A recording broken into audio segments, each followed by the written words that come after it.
Record. All right, Zach, fire away. I'll take over when you're ready.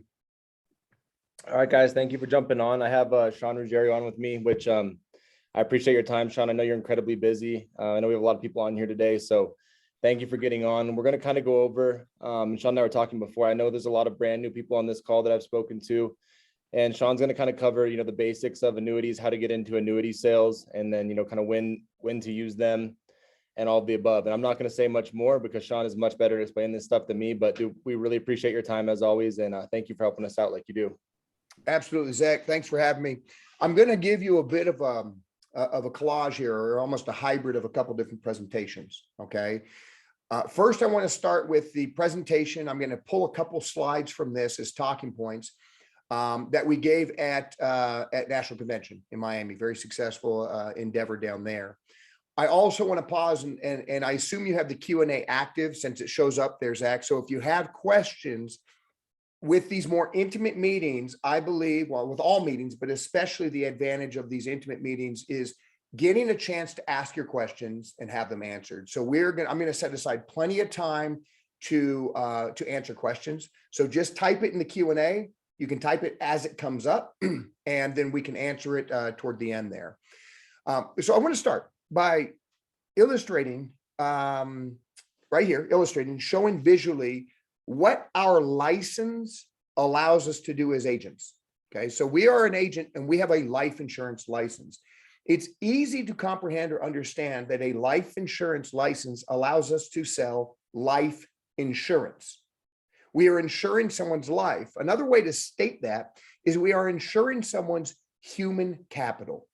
What is our human capital? Our human capital is our ability to do, learn, and earn. Zach, you're 26, is that correct? All right, Zach's 26 years old. When I was 26, I was actually getting out of jail, had been to my first full stint of rehab. I was an absolute wreck, but I had financial capital, or excuse me, I had human capital. I still had the ability to do, learn, and earn. I went and got married. I got kids. I started screwing up every business that I touched, and eventually figured out how to exchange my human capital for financial capital. Zach's 26 years old. He's in a very unusual situation because at 26, he has already converted human capital into a very large amount, relatively speaking, right? If we look at the 1%ers or the half one of 1%ers into financial capital. So everybody's different. Some people aren't wealthy till they're in their 40s. Some people are wealthy in their 20s, and some people never achieve any wealth. Okay. But all of us have human capital that we are exchanging for financial capital to some aptitude during the course of our financial life cycle. So we protect human capital with life insurance. Zach, if you die, which is unlikely, right? Because you're healthy and young. If you die and you have a life insurance policy, it's going to pay your loved ones tax-free death benefits, which is a replacement of your human capital. But now let's fast forward. Zach, let's look at your dad. Your dad's a physician. Am I okay sharing that? Absolutely. Okay, so his dad's a physician. His dad might be a plumber. His dad could be a carpenter. His dad could be a nurse practitioner. It doesn't matter.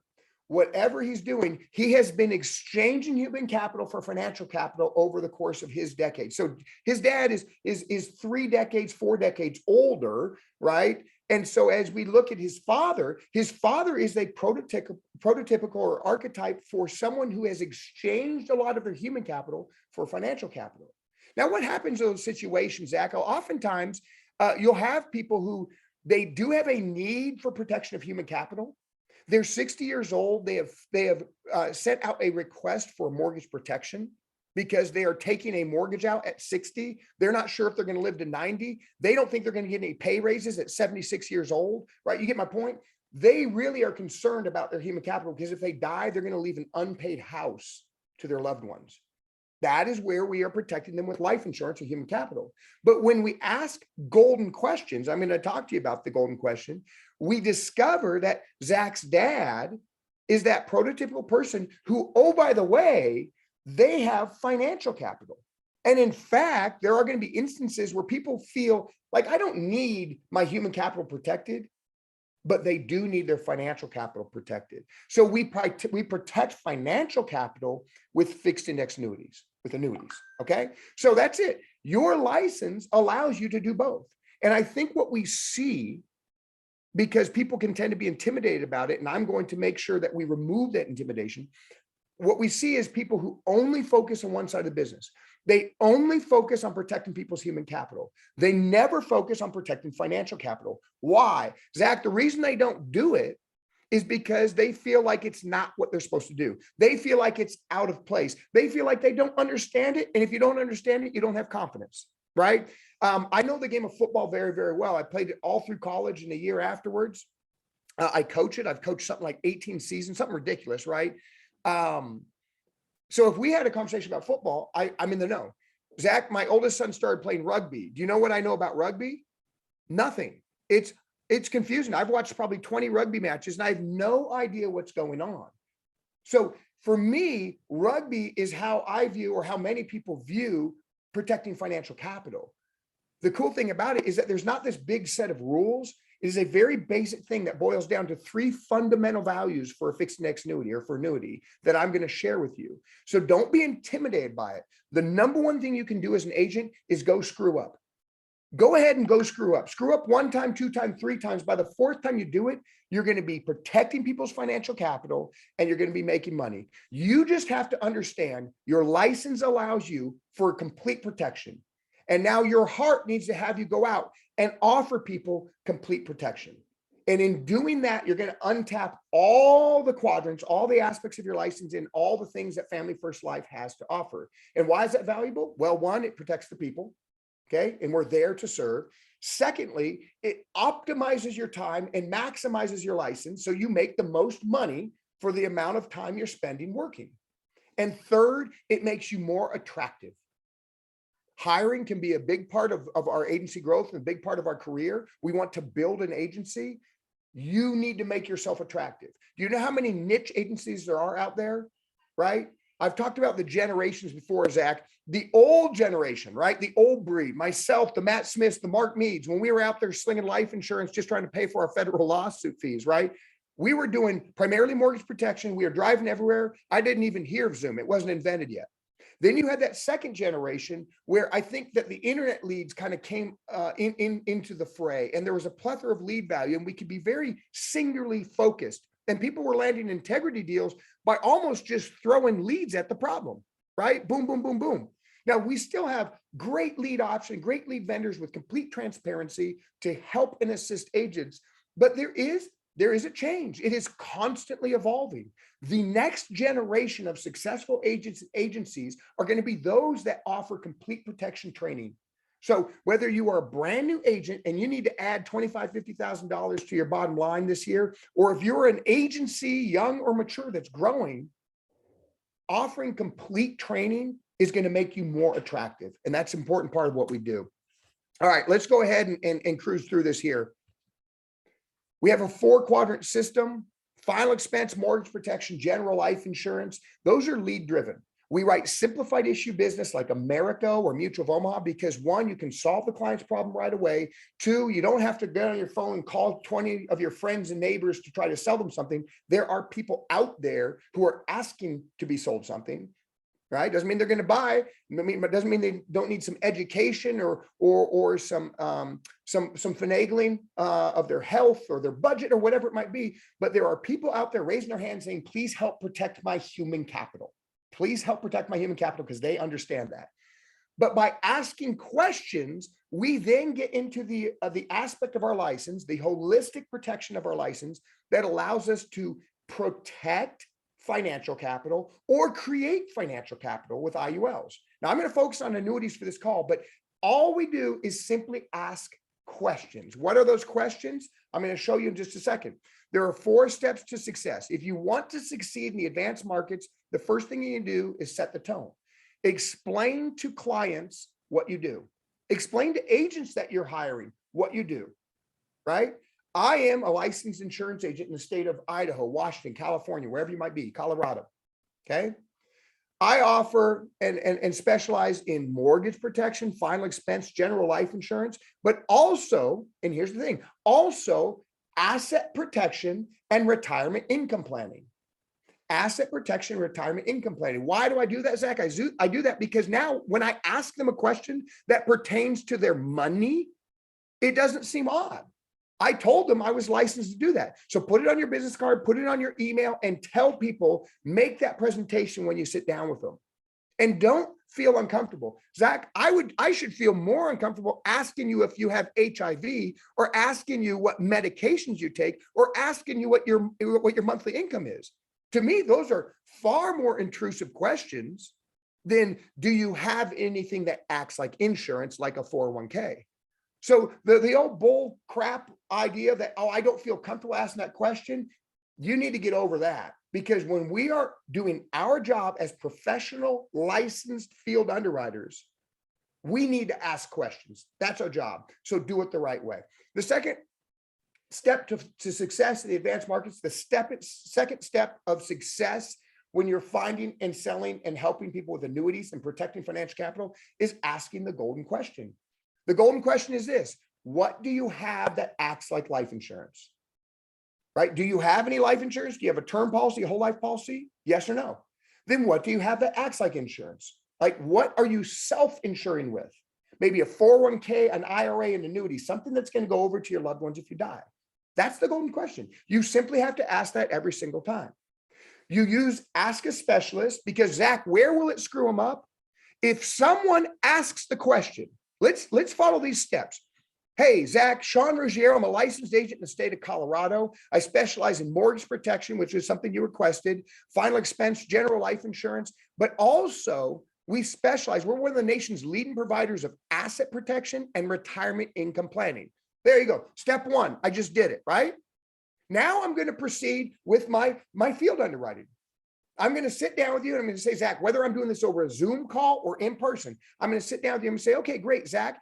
As a field underwriter, I need to ask you some questions, find out what you'd be approved for. Then we'll find something that fits in the budget. And then step three is we're going to make sure that the home underwriter, there's a little bit of checks and balances here, that the home underwriter agrees with my findings so we can get you approval. All right. We're going to do a request for approval. So let me start by asking some questions. It's going to take about 10 or 15 minutes. Sound good? He says, yes. So I start asking my questions: height, weight, medications, income, mortgage, yes or no? Does he have anything that currently acts like insurance? And then the golden question: Zach, do you have something that acts like insurance, like a 401k, an IRA, or an annuity, something that's going to go over to your loved ones when you die? He's going to answer yes or no. Let's say Zach answers yes. Okay, so I did step one, I did step two. Do you want to know how I can screw up my entire career?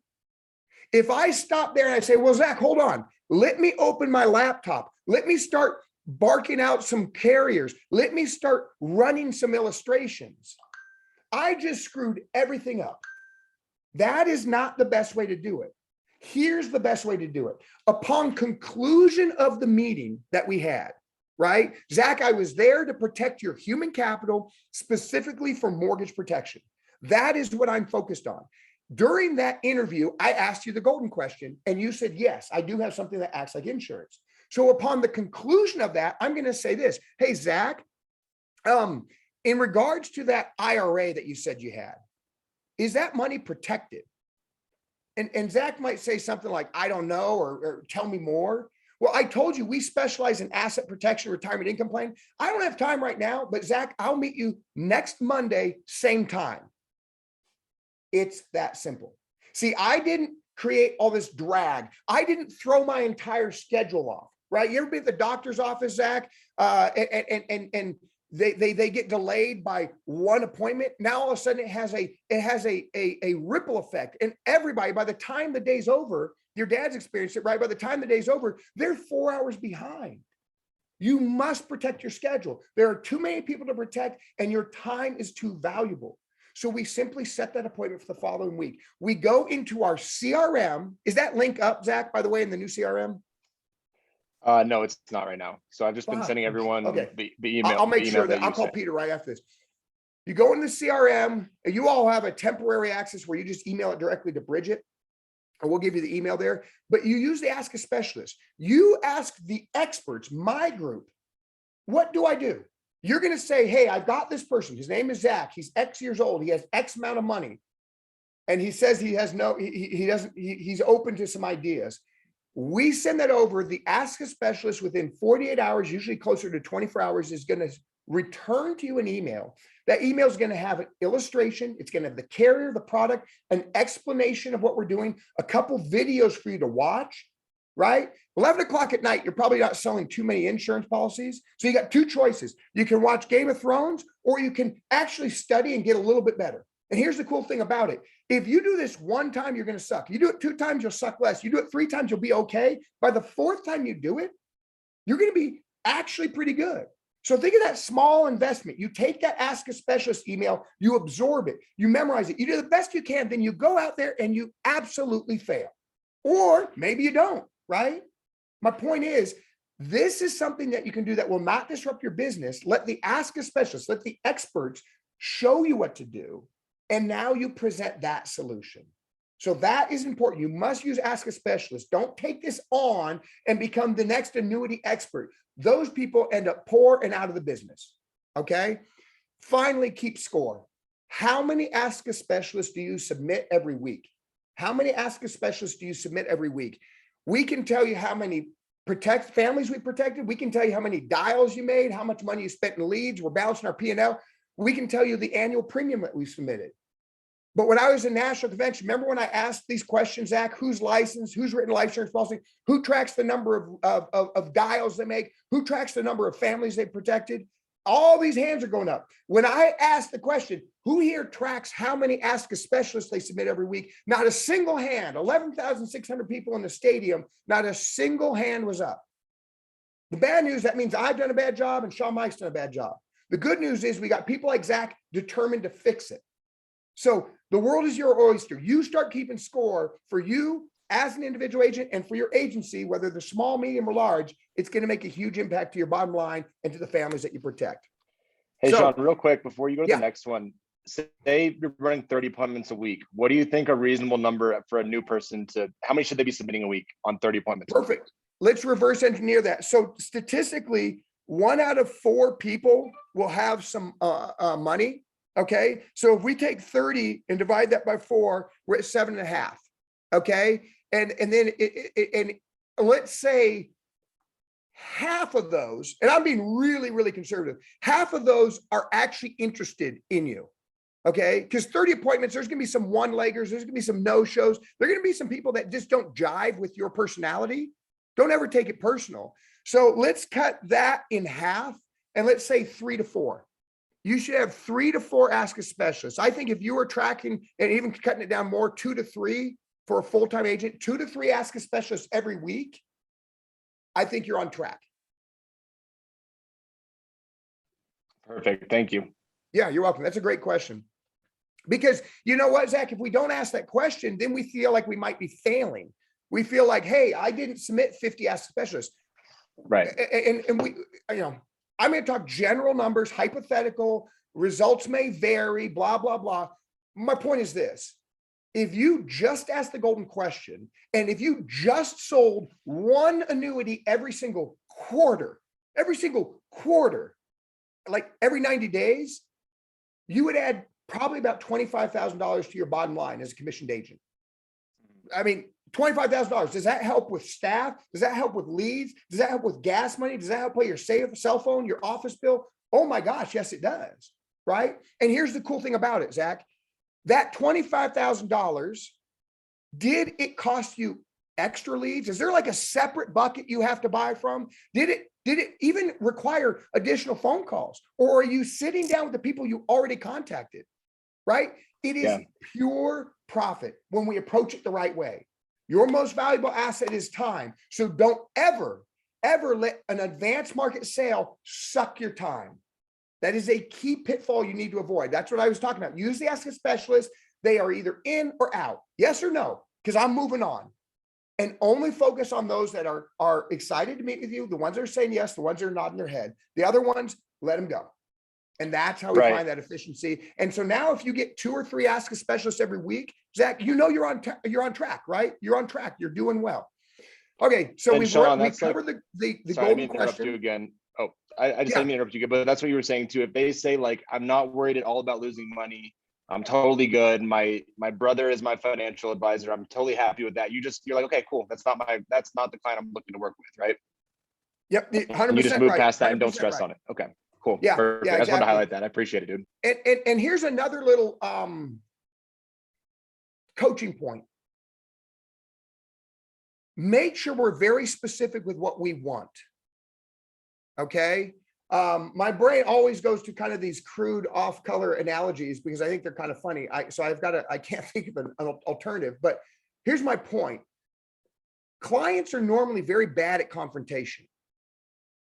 So one of the most insidious issues, the insidious problems that you will fight is non-confrontational avoidance. So Zach, if you ask me, hey, Sean, I specialize, our company is one of the largest nationwide providers of asset protection and retirement income planning. If your retirement's not protected, Sean, I can come back next week, same time, and show you how we can do that. See, very seldom will you get the blessing of me saying, no, thank you. Right? That's one of the best things I could do as a client is say, no, not interested. Thank you. Please don't. Because what they'll do is it's the more insidious answer. It's, oh, okay. Yeah, I mean, okay, right. Sounds good. And then what do, Zach? They don't show up. They don't answer the Zoom call, or God forbid they do. And now you go through a 20-minute or 10-minute presentation and you ask for the sale. And what do they say? Let me think about it. Okay, well, then what? Do you see how you just sucked a lot of time up on one client? So what you need to do is you need to be very specific and direct. So to switch it over, if you're talking to me and you say, hey, Sean, if your retirement's not protected, we need to protect that retirement. I want to talk to you Monday and show you exactly what we can do. Does that make sense? And just being a little bit more direct, now I'm going to hopefully tell you, well, yes or no, right? And if I say, well, yeah, it does, say, well, Sean, it's very important to understand in showing you this, we're showing you ways to protect your retirement or showing you ways that you can turn your retirement into a guaranteed lifetime paycheck. Are you currently working with anyone, or would you have any objections to understanding more and potentially transferring your money over to your benefit? Now, we don't want to necessarily scare them, but I'm just trying to grab hypothetical examples. You know, when you both have stalemated, right? When you and I are both like, you know what, he doesn't really want to do this. I know it, but I don't want to fish for a direct no. So I'm just going to stalemate. I'm just going to move on.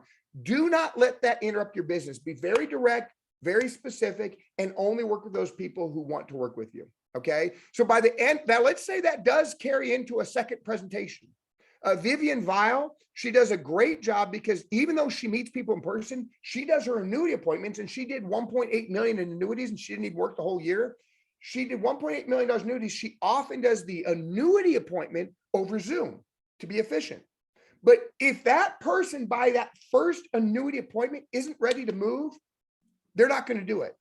Right. So you might spend an extra 15 minutes with them. That's okay. Right. We're not going to make every shot that goes up. It's where it really becomes a problem is when you're trying to get them to a follow-up and a follow-up, and they keep saying these soft yeses, like, yeah, sure, I guess, or whatever. Let me think about it. But then I've had agents that spend 3 or 4 meetings wasting their time chasing someone who's not going to move forward. So I know we spend a lot of time with that, but I think that's important. We have the golden question. You ask them, is your retirement protected? Okay. And you submit it over to the Ask a Specialist. All right. But I want to finish this presentation here by explaining 3 basic things. Okay. Actually, I'm going to switch presentations here because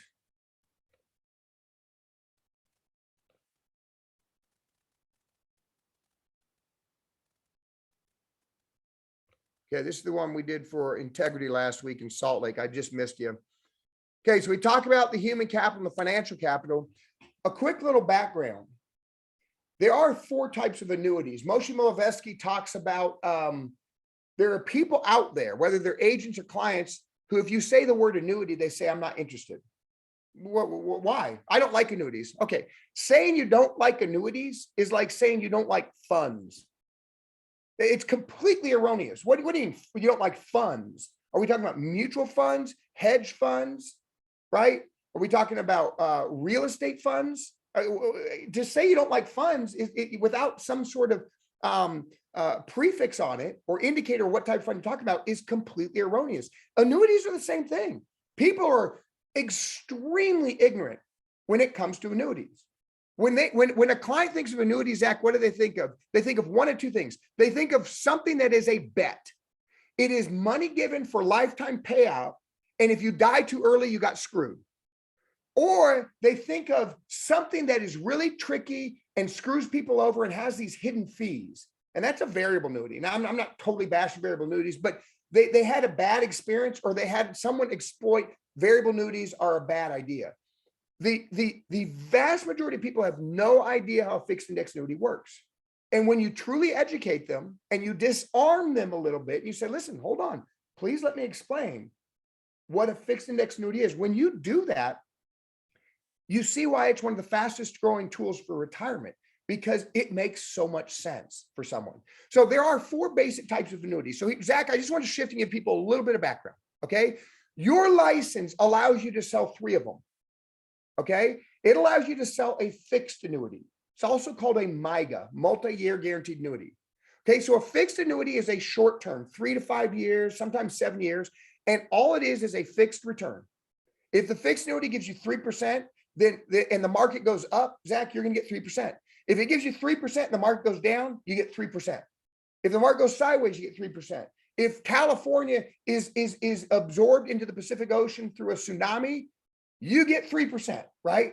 That's how a fixed annuity works. It's not sexy. It's very easy to understand. It's very simple and very powerful for some people, right? There's some very basic vanilla people out there who would like fixed annuities, and we do sell, maybe $10 million of them every year. Now, there's also variable annuities, and now they're newer cousins, the equity linked or registered index linked annuity. Don't even worry about that stuff. Anything that is variable or ELA or RILA is tied to the market directly. You can lose money. You can lose money. I actually am not a fan of variable annuities. I write about it in my book. I actually like the new form. The registered index linked annuities are a really good upgrade from a variable annuity. I think they're really good. However, you need a securities license because they can still lose money. We don't play in that sandbox. We do not do anything on our spectrum of complete protection, protecting human capital, financial capital. We don't do anything that could lose people money. It's why we don't sell variable life insurance. It's why we don't sell variable annuities. So don't worry about that. The third type of annuity is an income annuity. There's 2 types of income annuities: SPIAs, that single premium immediate annuity, and DIAs, deferred income annuity. These are also very simple to understand. In both situations, you give the annuity company a payment. You then take payments back. You take a paycheck for life, either immediately, which is the SPIA, or a year, 5 years, 10 years in the future, which is the DIA. They're the same thing. They're just staggered on when you take them. The difference between a SPIA, DIA, and other annuities is that once you give the annuity company your principal and you turn on the income, you'll never get your principal back. You only get the payments. Okay. So the funny thing is these represent about 9% of the annuities sold. They're actually a very small segment, but if you Google what is an annuity, the description is always this. So when I talk about ignorance, and I mean that by the dictionary definition, ignorance, people do not have an understanding. You can assume that that's what they think of when they think of an annuity. So tell them, say, although you think of as an annuity being this premium for payments and that's it, and if you die too early, you get screwed, that's not what the market represents. That's only 9% of the market. We focus on something called a fixed indexed annuity. It's sometimes called an equity indexed or a hybrid annuity. And I'm going to explain that. That's one of the most popular annuities sold. You have a license to sell it, and it is excellent at doing 3 things. I'll explain those. Okay. Here's what they do. So if I had to give the elevator pitch, if I had 1 minute to explain to your father, Zach, why he needs to invest in a fixed index annuity, which he has, hopefully I can share that. I'm going to explain to him this. It does 3 things. 1, it eliminates all market loss. Okay, referring to Moshe Milevsky again. Retirement is not something that happens per annum. It doesn't happen in years in arrears, is what I always say. Zach, your father, and I don't know if he's actually retired yet, but he doesn't go to bed, wake up, and 2022 is done. He gets to look at the market and say, oh, you know what? It was a good year. I'm going to take out some cash and buy a new car. Or me and the wife are going to fly to Rome and vacation. That's not how it works, right? Or, oh, we had a bad year. The market was down. My investments are down. I'm going to tighten the belt a little bit. I'm going to hold off on those house repairs. That's not how retirement works. How does retirement work? It's night by night. It's hour by hour. Have you ever seen someone in retirement watch Fox News or the internet or talk at the water cooler or the coffee shop? When the market's going down, and it's been sinking lately, right? A lot of those gains that we got, especially in the NASDAQ, have been dissipating quickly, dropping like a lead balloon here in 2022. They talk about it. I go get coffee early. You go to the gym early, Zach, you get the old dudes, right? You get the 70-year-old codgers who know everything, right? And they will tell you everything. And the sky is falling. They have to go to bed at night. If your money is tied to the market, you will not sleep well if the market's going down. And here's the scary thing. Statistically, if we look annually, the S&P 500 goes down about 26.5% of the time. So once out of every 4 years. But here's what's really scary. Moshe Milevsky did a study since 1970. If we look monthly, not annually, but monthly, the S&P 500 is down over 38% of the time. Humor me and let me round that up to 40% of the time. That means that 40% of the nights when they lay their head down on the pillow, they're worried. You have to have that visceral communication. You have to be able to convey to your clients, listen, I specialize in protecting people's financial capital. The S&P 500 since 1970 is down almost 40% of the time on a month-to-month basis. I know what that can do to people in retirement. Mr. Smith, Mrs. Smith, do you want to be worried about your retirement 40% of the times you go to bed? And that might be a best case scenario. We don't know what the future holds. As I write about in my book, we're coming off a 100-year history where we won 2 world wars. Now, war's a bad thing, but it's great for the economy. What does the future hold? We think we're so exempt from not losing money. I'm a patriot. I'm a capitalist. I believe in the US stock market.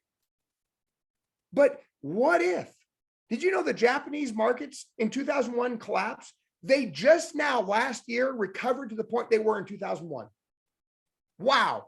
How's that for a retirement plan? You're in Japan, you're in Okinawa, wherever it is, you're going to retire. You think, hey, I'm going to leave some of my money in the market.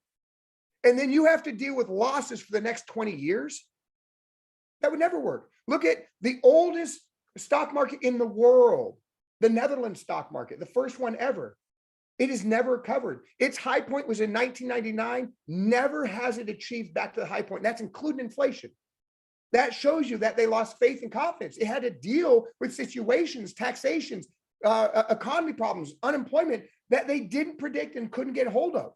Look at the, I'm Italian, right? So the Borsa Italiana, it's the bag of stocks representing the Italian stock market, never recovered. It's been down for 20 something years. Am I predicting that for the United States? No. But the second the market goes down and I'm no longer putting money in and I have to take money out, my brain starts to wander there, right? It's human nature. Someone's texting my kid. What are they texting? Someone's talking to my wife. What are they talking to her about? I mean, it's human nature. It's our subconscious, right? I've been to rehab twice. I've learned all about how our brain teaches us to fear things and we have to overcome that. But is that really what you want to be doing in retirement? Is trying to talk yourself out of being scared? Uh-oh, the market went down again today. Uh-oh, it went again today. Uh-oh, we've now done a 10% correction. 10%. Zach, if you saved up $1 million, you're getting ready for retirement, the market drops just 10%, not 40. These aren't fear tactics. Drops 10%. That's 100 grand. How do you feel about your retirement now? It just dropped from $1 million to $900,000 in 26 days. You still feeling good about it? Or are you scared shitless? So benefit number one, they fix the next annuity. You will never, ever, ever lose money. Did I over explain that? Was I animated? Was I energetic about it? Yes. because that's how your clients feel. You have to convey that you can fix that. I can make sure that you will never lose money ever again. Now, benefit number 2, you participate in the upside. You participate in the upside. Now, why is that valuable? Well, there's lots of ways not lose money in the market, Zach. I could put my money into a CD. I could put it into treasury bonds. I could put it into a money market account. I could put it under my mattress. What's the problem with that? Well, treasury bonds, which are the only official guaranteed currency that we have in the US government, they're yielding about 1.5%. So by all means, you can put your money in a treasury bond, but your real return, that's your return minus inflation, is going to be negative, like minus 5% negative. It can't keep up with inflation. Index annuities participate in the upside. They don't beat the upside. They don't even get all the upside, but they participate. I've purchased 2 fixed index annuities. I have one that got an 11% bonus. And then my first year, because the NASDAQ did awesome, Zach, my first year, it got an additional 18%. Can you do that in a CD? Can you do that in a corporate bond, AAA rated bond? Can you do that in a treasury bond? Can you do that in a money market account? Absolutely not. Only a fixed index annuity can offer all loss guarantees and participate in the market, so it has higher upside potential. And then finally, because it is an annuity, because it utilizes mortality credits, an FIA can provide a guaranteed paycheck for life for you, your spouse, or however you want to carve it up. So if you want to memorize one slide, if you want to memorize one thing that will help you master fixed index annuities and annuity sales and protecting people's financial capital, this is it. Eliminate all market loss and all those visceral emotional reasons why that's good. Second, participate in market gains. Third, create a paycheck for life. So Zach, I'm going to end this slide presentation. Okay, I've got it up, but let me show you something that I've been working on. And it's always a little scary to just pull up your email when you haven't looked at your inbox here for a second. Lauren, who's an absolute stud. So look at these. I said, send me some statements of people getting good returns. And these aren't typical. If I said the market's going to go up 20% every year, bull crap, it doesn't go up. But could the market go up 20%, Zach? Absolutely. Everybody believes that. So why would you have disbelief that a product that is a derivative, it invests in the derivative of the market, why would you have any disbelief that it can go up? Look at these. Here's 1, 2, 3, 5 different statements that Lauren attached for me. Okay. And I will make sure you have these available, right? So here's 5 different statements. This statement, 10%, right? I'm sorry. Yeah. 10% right here, 10% credited. Boom. So absolute protection, never had to sleep at night, go to bed at night, worrying about market loss. And they got 10% in a year. This one, let's scroll down. 13.38%. Holy crap, that's awesome. Would you accept 13.38% knowing that you weren't going to be charged a fee and that you weren't going to have any market loss and you're going to sleep well at night? Sign me up, right? This one, 25.13%. 25%. Now that's over a 2-year crediting period. Would you take 25% knowing that and I sound like a broken record, right, Zach? I'm not trying to be gratuitous. I'm trying to drive home the emotion. What are the 3 things an FIA does? How do I protect people's financial capital? With an FIA, I eliminate loss, I let them participate in the upside, and I can guarantee a paycheck for life. Are you interested? Nope. How about you? I can eliminate loss, I can let you participate in the upside, and I can guarantee a paycheck for life. Are you interested? Do you see what I'm saying? And I know that sounds easy hypothetically. I've done it. I've sold millions and millions and millions of dollars of annuities directly and indirectly. I've sold hundreds of millions. And that's what it comes down to, those 3 points. So Zach, I want to be quiet now. I've eaten up plenty of your time and I want to leave a little time for Q&A. Dude, I appreciate it. And you keep it so simple where I think everyone on here goes, okay, I can do that now. So if you guys have questions, I know a couple people put some in already. If you want to put them in the chat or the Q&A box, whichever one's easiest. Let's see. Someone asked, would this help with pensions, or how do you approach pensions, Sean? I don't know if you want to tackle that or if that's worth going over at all. Yes. So first and foremost, pensions are rare these days. Okay. So can you elaborate? Are we talking about someone who has a pension or someone who doesn't? Because I can give you answers. I think they're saying someone that has a pension, maybe like a military pension or something along those lines. So someone who has a pension understands the value of a guaranteed lifetime payout. Here's what I've never seen. I've never, that's not true. I have seen it, but usually it's a cost. When someone has a pension, okay, what do they do when they die? That pension either goes half of it goes to their spouse or none of it goes to a spouse. So you know what we often do in those situations, Zach, is we say, well, you have a pension, you know the value of guaranteed lifetime payments, right? But what happens when you pass? How will your spouse survive without it? Well, here's one way we can fix that. We can take a certain amount, let's say it's $50,000, $25,000, $200,000, and we put it into an annuity with a guaranteed payout, roll-up payout. And so then when you die, whether that's 82, 85, or 90, this amount of money will be guaranteed and it will pay your spouse. And what that does, Zach, is like I said, the vast majority of times, there is no one who has 100% carryover from one spouse to the other. If they did, they had to do it as sacrifice, meaning they had to take less money, Zach, to guarantee the 100% transfer. So if they're already in the payout phase, you can protect the spouse. If they're deciding, right, and this is key, if they're deciding what to take by taking some of their retirement, putting it in a deferred income annuity, an FIA with an income rider, it now allows that first person to take the maximum payout, and the couple is getting the most money because when they die, the annuity will take over. So that's how I approach pensions. Cool. Let's see. I got one right here. How do you explain how the taxes work to a client? Say it's a dormant 401k and they're putting it into a performance elite series annuity. Perfect. Okay. And there's two tax questions. So let me answer both of them. Yeah. First, anything that is qualified, which almost 90% of the money we deal with is qualified. Qualified means it's a 401k, an IRA, a 403b. It has not been taxed yet. Why? Well, Zach, because we don't deal with a lot of people like your dad who might wake up someday and he goes, holy shit, I got $100,000 in my checking account. What do I do with it? Most people who accrue any sizable amount of money, who are the demographic we serve, the underserved, most people, the only way they accrue any sizable amount of money is in a defined contribution plan, a 401k, a 403b, a 457, whatever it might be. So in most cases, we're dealing with when you take it out, it's taxed. So what Brian is asking is, if I move that money from an IRA or 401k and move it over to annuity, what's the tax consequence? None.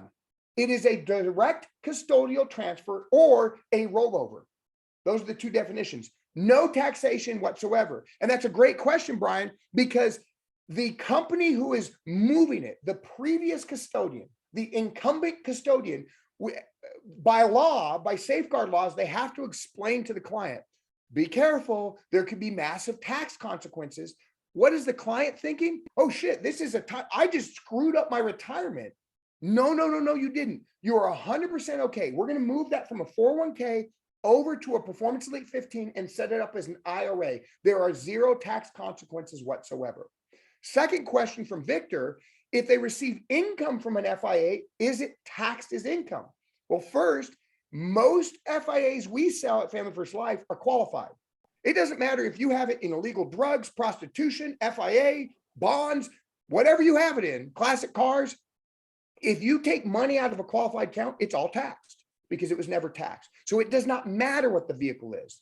But let's look at non-qualified money, right, Victor? That's probably what you're asking. What about non-qualified money? Okay, as I write about in the book here, non-qualified money, an annuity is fantastic. A fixed index annuity is fantastic because it will grow tax deferred. You get that triple compounding interest.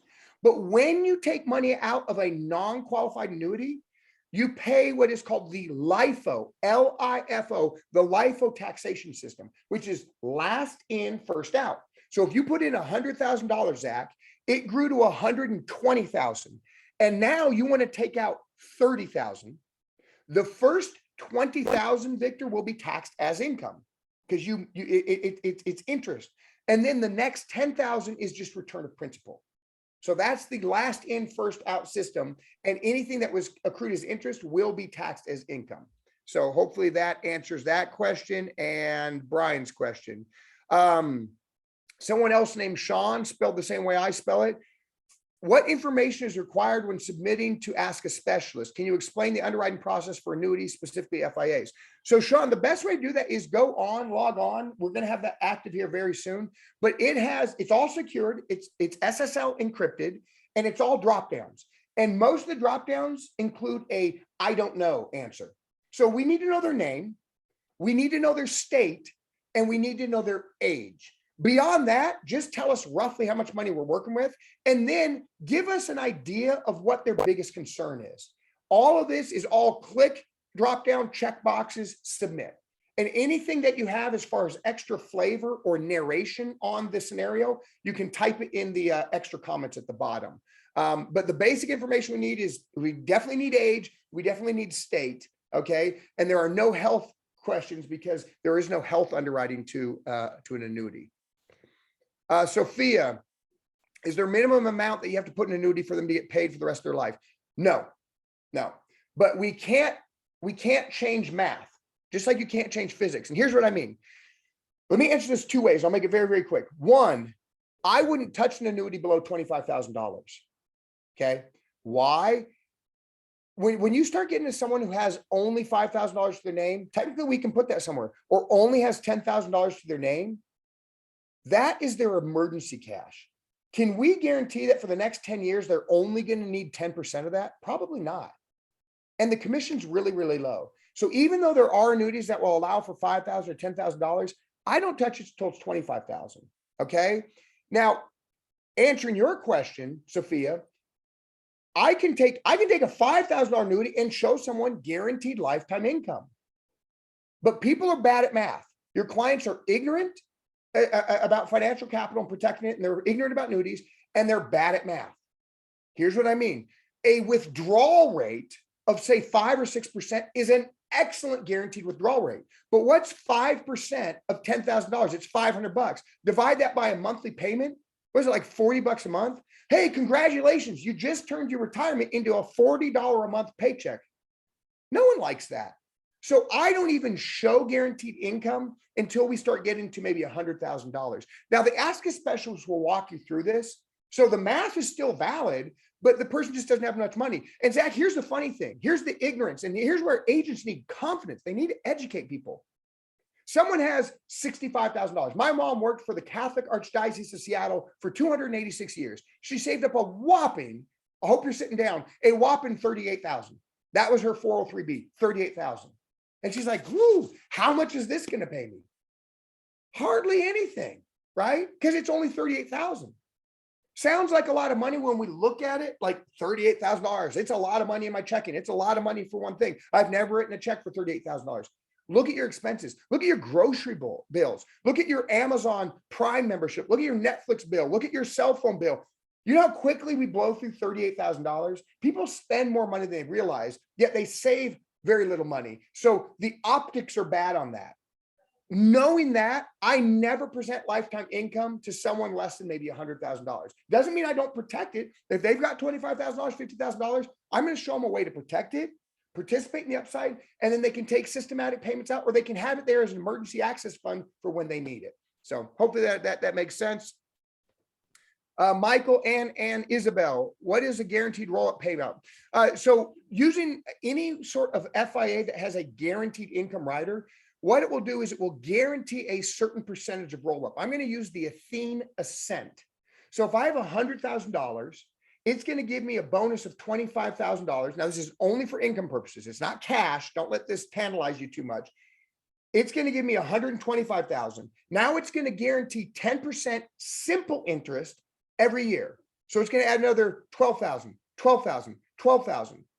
Now I can project with guaranteed certainty that in 6 years, this number is the number that we use to calculate your income off of. And let's say at that point, X number is a 5% withdrawal rate.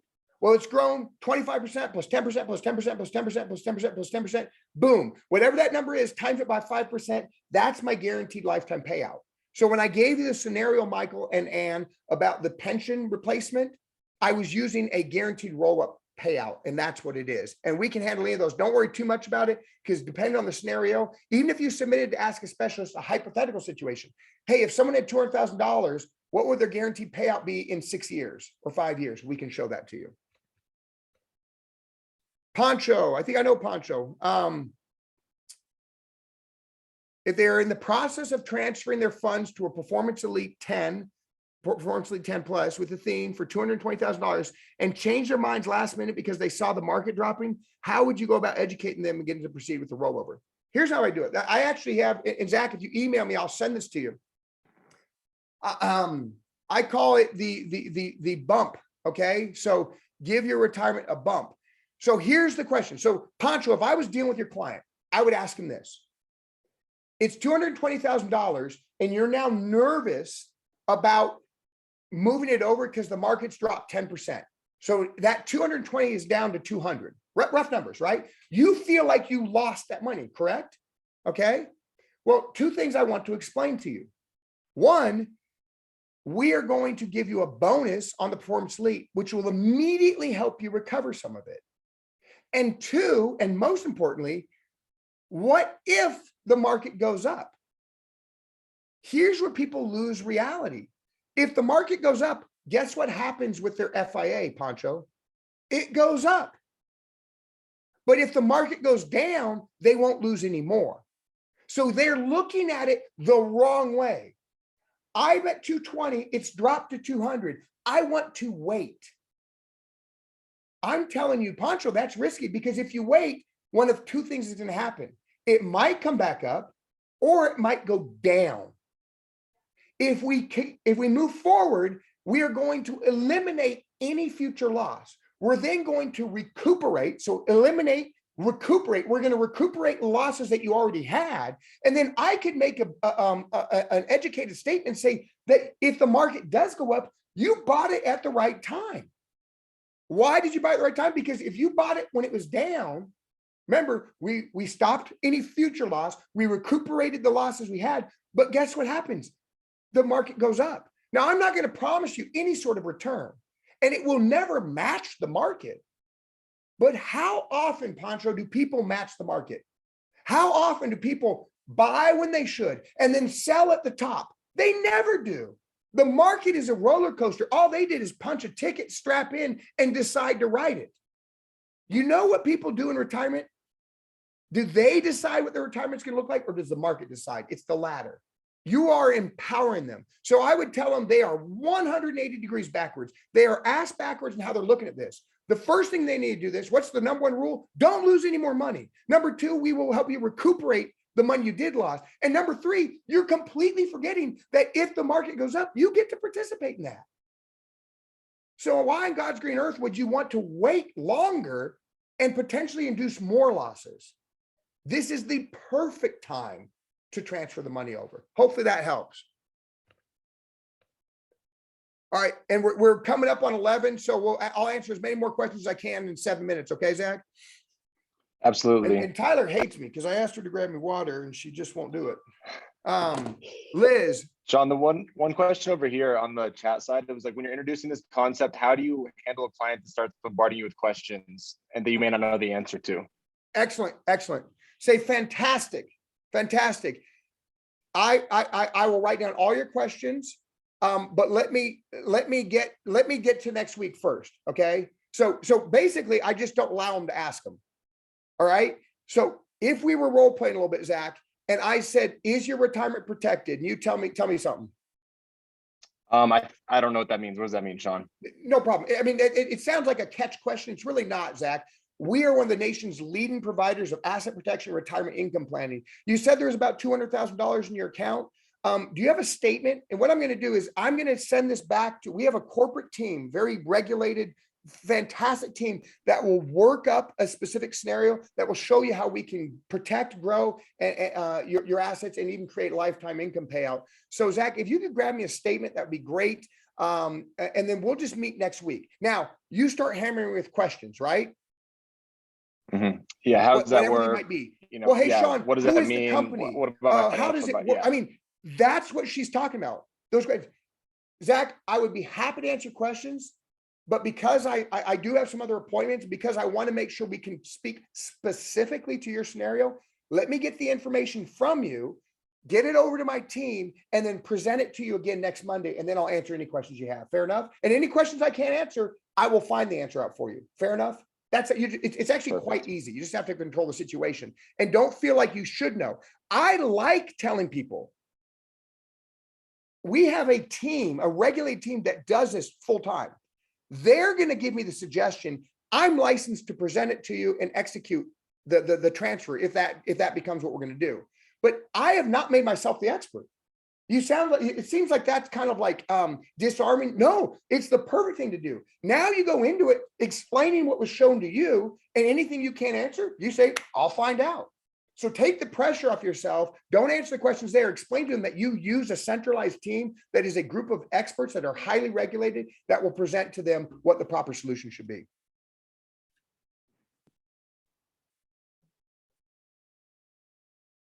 Okay, Liz has a question. First question, is only 3% increase never go down? I don't know what that is. Can it go up 25% plus never go down? So when I was showing you those participations, Liz, in the fixed index annuity, yes. When I showed you something that had a 25% return over 2 years, so let's call that roughly 12+% each year. Yes, that is in a fixed index annuity. So because the market did fantastic, the fixed index annuity did really well. Liz, it did not beat the market. The market probably did, when it went 25% in 2 years, the NASDAQ probably went up 70%.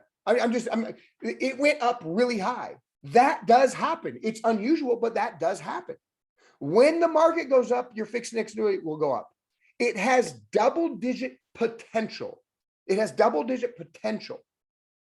But that doesn't mean it will ever beat the market or gain all the market. But it has double-digit potential, and it will never participate in the downside of the market. I think that's the best way to just understand and answer that. Silvana, good to hear from you.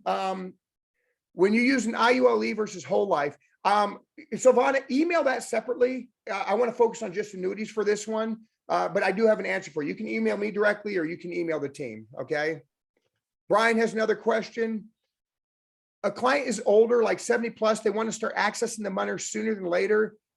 Okay, so Brian has a great question. If someone's older, we're not looking at a lifetime payout scenario necessarily. They might want to access more of it. So Brian, most annuities, we can take out 10% per year. Okay, 10%. 10% should be adequate. If it is not, then that client is in a situation where they're taking out too much money. Their retirement will not last. You might not be able to help them. Also, if it's qualified money, right? Money coming from a 401k, an IRA, a 403b, a 457, whatever it might be, money that has not been taxed yet. Even if they have the ability to take out more than 10%, they have to be very careful about what that does to their tax footprint. It can destroy their provisional tax footprint, changing their Social Security from 0 or 50% taxed all the way up to 85% taxed.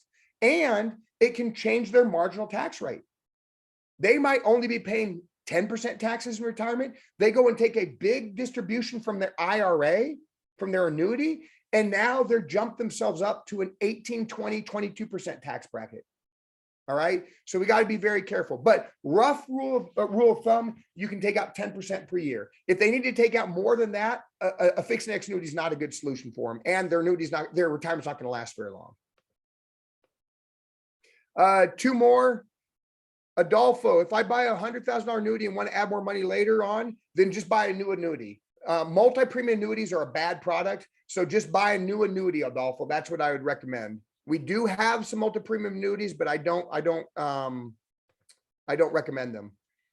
Okay, Rick G, when you transfer a 401k to annuity, is the client taxed on the transfer? No, it's a direct custodial transfer. There is no tax consequence when you transfer a 401k, a 403b, any qualified plan over to annuity, no tax consequence whatsoever. I'll try to knock these out. There's only 3 left. Colleen Schwartz, how do you determine whether someone is a good candidate based on age, financial situation?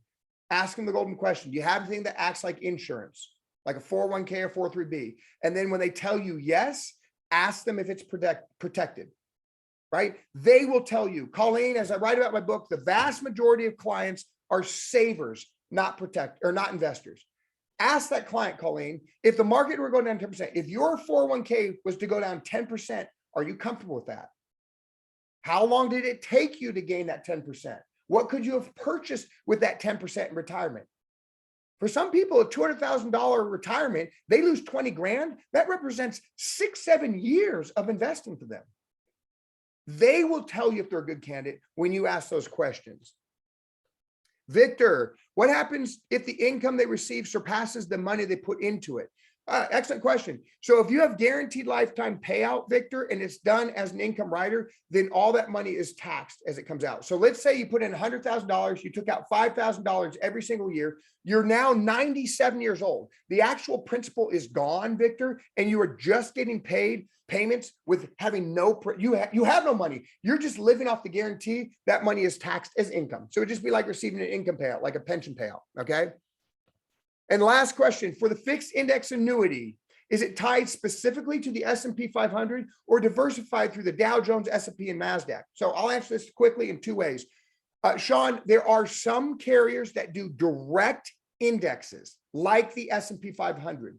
Those participation rates, those options that they buy are fairly expensive. So you're normally going to see kind of synthetic indexes. Now, all indexes are synthetic technically because they're just keeping score of something, but they're usually going to be something called like a volatility controlled index or a one-off of the index, like the NASDAQ or the S&P 500.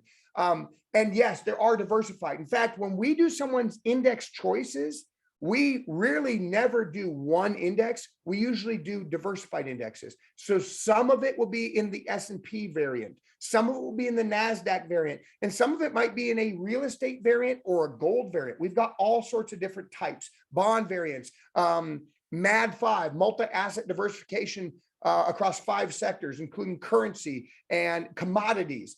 But here's the one thing I'm going to tell you. Never explain that to a client. I'm a fiduciary. By law, I have a securities license. I have a securities firm. I have to tell the client everything that is their benefit. You'll only confuse them. So here's what I tell them. We will have the team pick the best performing indexes. And when the index goes up, which is a representation, when the market goes up, your index annuity will participate in it. I never break down the details of it because my God, it will confuse the hell out of them. So hopefully that helps. Okay.